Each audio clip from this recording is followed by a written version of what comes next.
Salut terriens, salut terriennes. Aujourd'hui on va aller à la rencontre des habitants des éco-hameaux.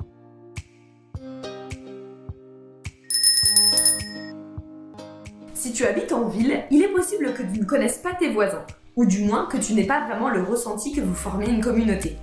Et ça, c'est un autre élément qui distingue les éco-hameaux. Ces habitants souhaitent retrouver une notion de communauté, où le partage et l'entraide sont des mots-clés du quotidien.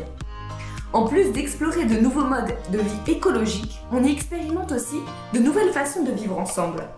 Ce sont des sortes de laboratoires sociétaux. Plutôt que de se contenter d'émettre des hypothèses, c'est le quotidien qui devient une expérimentation grandeur nature.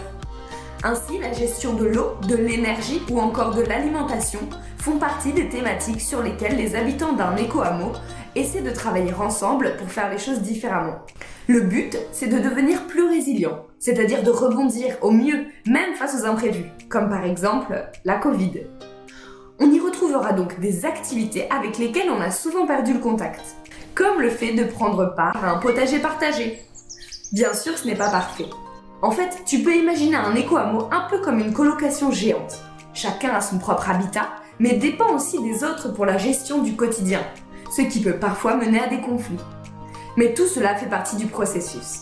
C'est à force de tâtonner, de faire des erreurs, de réfléchir et de trouver ensemble des solutions que la communauté s'améliore et devient pérenne.